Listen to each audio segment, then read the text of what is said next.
the new lesson from the I Spy Hope curriculum. Now remember, we are with Module 4, which is the module that focuses on respect. Today's lesson is called No Excuses. So the premise of the lesson is for the children to start taking responsibility for their own actions and words. So before you start the lesson, have a discussion with the children about, is there any time that you have ever said or done something that you didn't want to or didn't mean to, right? We tend to say things without thinking. We tend to just give abrupt answers sometimes, right? Or we tend to neglect any responsibility and come up with different ways. Oh, I didn't do this because of this.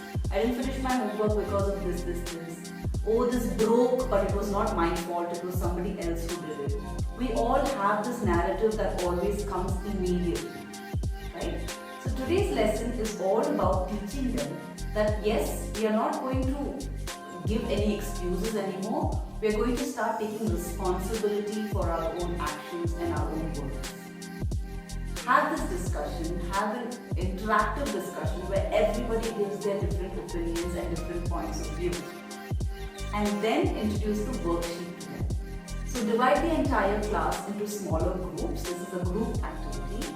And each group gets one of the prints. So it has 2 pages. And this is what the worksheet looks like. So this is the No Excuses worksheet. And as you can see, it's a little comic strip. So each of that is a different situation.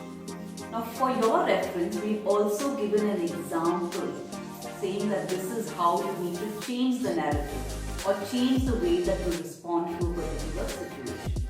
Now I will go through the example with you, and you as a teacher go through the example with the children as well, and allow them to individually think about different solutions for the other 3 situations that are given. Right? So let's go through the example. Carol was assigned to clean up after the class project, but she didn't finish her part. To avoid admitting her mistake, she decided to make up an excuse. It's not my fault. The supplies ran out, so I couldn't complete my part. That was her excuse and her not taking responsibility for the fact that she is supposed to clean up. Now, in this bubble that is given, they need to change the narrative and see how they can take responsibility without excuses. So in the example, maybe she could have said, I'm sorry I didn't finish cleaning up. I'll stay after school to complete my task and make it right. Right? Respectful ways of communicating both assertively and at the same time taking responsibility for something that I have not done. That is the premise of today's lesson, taking responsibility. So with that, we have the lesson, No Excuses, and I hope that the children come up with lovely lines and actually that it has an impact on them in the rest of the week as well. Thank you so much.